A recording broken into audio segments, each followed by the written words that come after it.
Hello and welcome back to the Empowerment channel.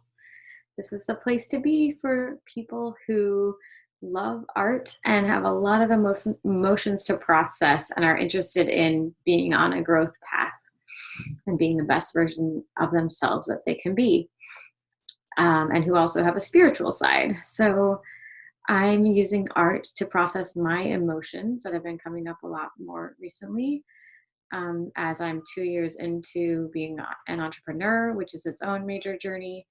And I'm also about a year into menopause, which is significant and can be intense. And I'm only 40, so that's pretty much on the early side. So I have a lot of emotions around that as well. And I have a history of autoimmune disease that I've overcome.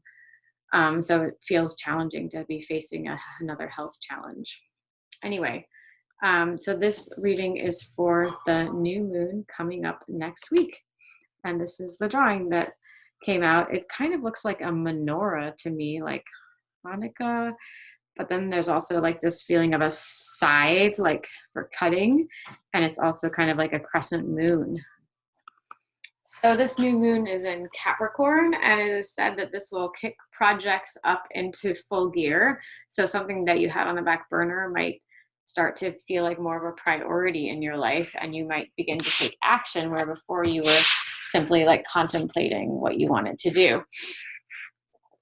So let's take a look at the energies. Like I said in my earlier video yesterday, for the solstice, I am visiting my family on the East Coast, so I don't have my normal desk set up. So anyway, oops.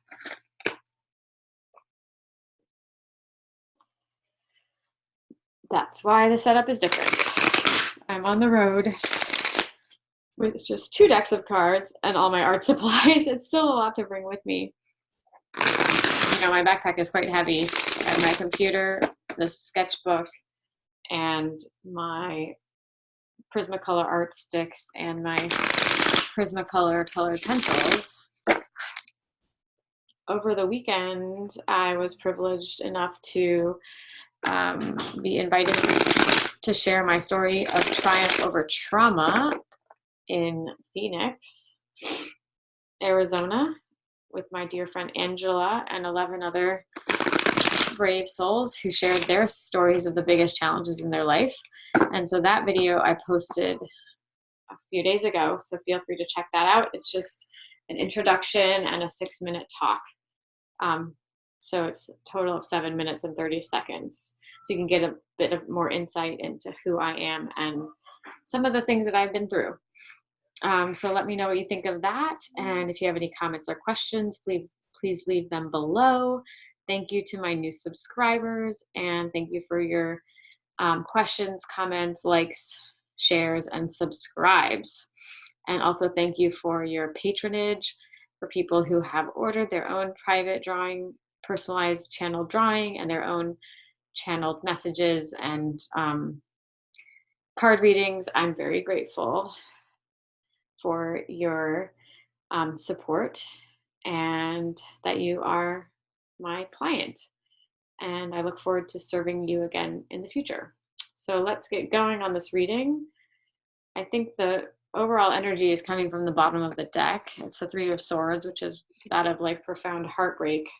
So we're still grieving something that has happened this year. But now is a good time to honor that, acknowledge that, feel all the feelings, and then let it go so that you're free and ready to move into 2020. The last new moon of the decade. So we're sowing seeds of intention that are very powerful. Okay, so we'll be looking at the energies of the divine masculine, divine feminine, and union energies, for those of you who identify with these terms. Otherwise, just think of it as different parts of yourself that it's good to know, and so that you can integrate and acknowledge them. So the overall energy of the divine masculine is the Ace of Wands, which is very interesting because the last reading I did, this came out on the side of the divine feminine. It just shows you how parallel and how integrated these aspects are becoming in the collective. Whoop. So for the divine feminine, primary energies are the Knight of Cups. So moving forward with a message and a communication in the area of love, romance, relationships, and emotions. So what is challenging the divine masculine? Well, the Lovers, he's not sure if he's really ready for this. He's like, I don't know. I've been stung in the past, or things didn't go the way I wanted them to, or I feel ashamed. Not So that's a challenge, but if this card comes up, that means he is, almost ready to rise to the challenge. What is challenging challenging the divine feminine is happy family, the Four of Wands. So that's very grounded in the physical plane. You can see everything is set up beautifully. They have the abundance, they're harvesting grapes, they're sitting together, attentive to their work, attentive to being in the moment, have the beautiful community in the background, their town, and they're kind of protected and by this shielded from the sun, but really out in the open, and it's a pretty idyllic scene. So she's challenged because she's like, can I really trust that this is happening? I don't see the evidence. Okay, this just dropped out. Major Arcana card. The Strength card. Yeah, so I think that's saying have strength, have courage, keep believing. Don't stop believing. All right, so what is supporting the divine masculine is the Hermit card. So he's taking some time for himself to really contemplate, or that aspect of you is taking time to rest. Whoa, that just jumped out. Supporting, this came out in the last reading.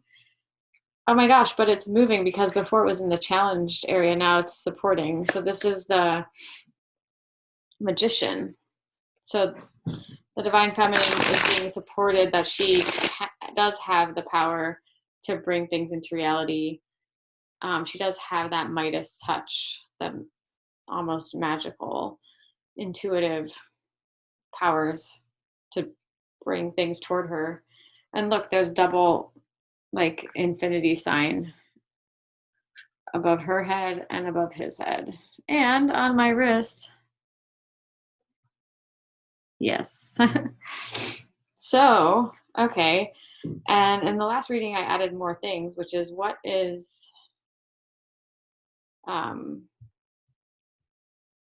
opening up for the divine feminine. Oh, the Ten of Pentacles.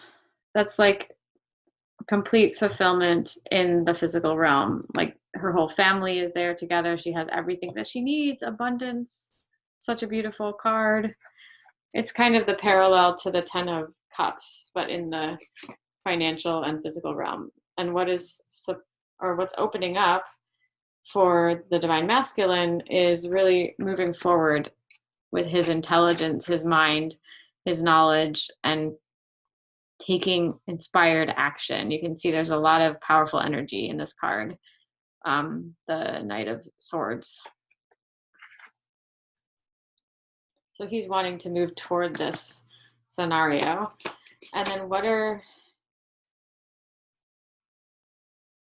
this is what the divine masculine is learning. This came up in the last reading too. So he's really learning how to embody his kingly throne. And what is the divine feminine learning?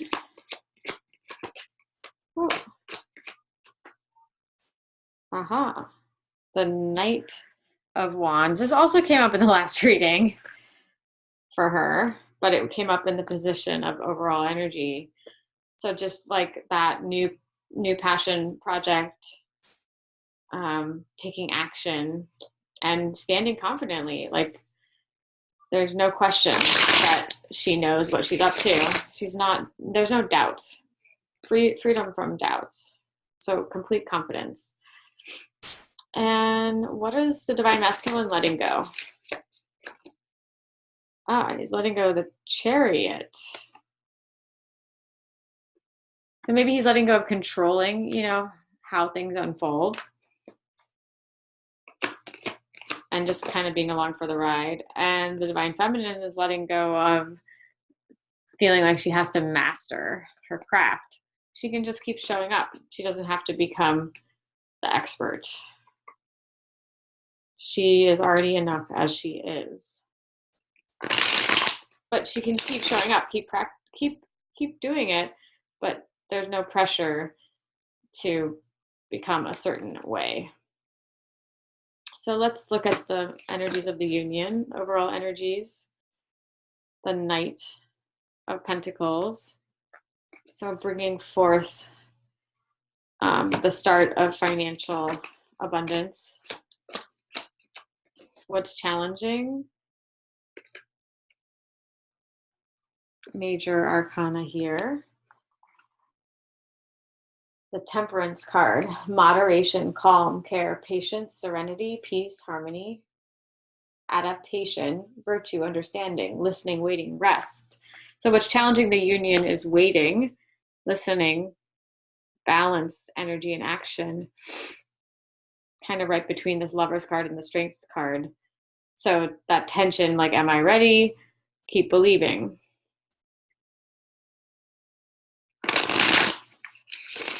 And what is supporting the union? Whoa. The Nine of Cups. So he's a pretty happy camper. So what's supporting the union is just like contentment in the moment. I mean, this is right between two major arcana. So the Divine Masculine taking time for himself, the Divine Feminine stepping into her power for transformation. So, I mean, that's a good place to be. So there's no rush. What is, I have to remember all these things that I did. Opening up for the Divine Masculine. The Two of Pentacles. So like playfulness in terms of his finances. I'm sorry.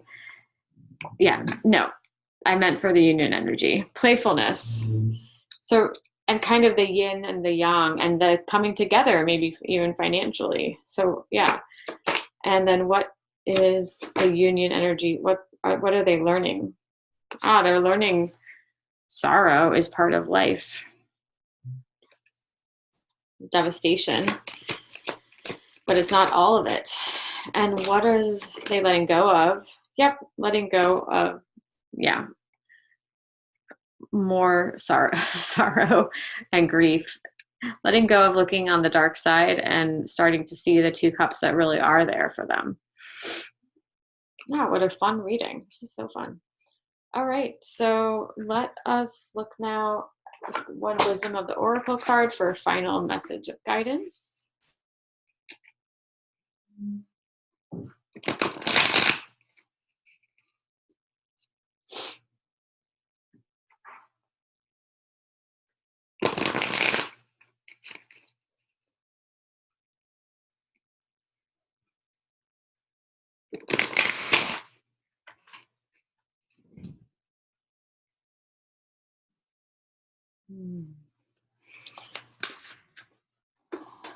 These cards are harder to shuffle.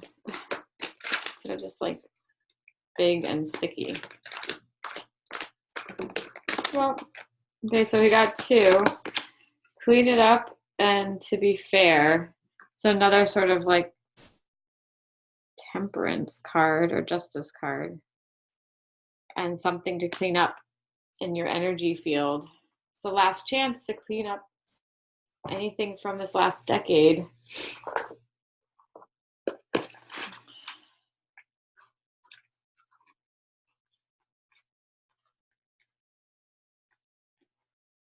Getting to the core of a situation, freedom from a burden, cleaning a house, sweeping away what is no longer needed.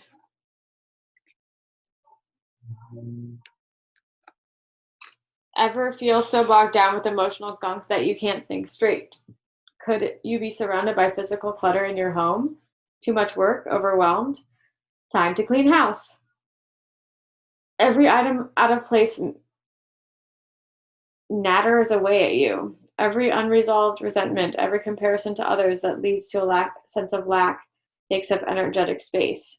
Every unpaid bill just adds to an unnecessary feeling of being overwhelmed. Now is the time to free yourself by energetically cleaning house. Just do it. Make room for the miracles that are lining up for you. Yes, sounds awesome. I'm feeling like that at home. Like I did it a couple weeks ago, but now it's like I want to do it again. To be fair, essential meanings: balance, justice, a need to consider options, mutual benefit, the law of cause and effect. Life offers experiences that are challenging and experiences that are nourishing, yet over time, they strike a balance. You move from being, from stasis to doing, from discovering to loving to letting go to being again. Pretty much, yeah, this Wheel of Fortune. Life is a pendulum swinging between all of these states. You will always oscillate back and forth between doing and being. If you are not content with where you are at this moment, remember that all experiences have their place.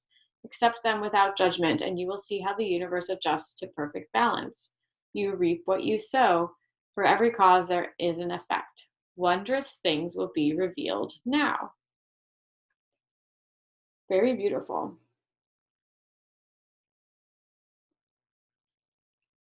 So thank you so much, and sending you so much love. Bye-bye.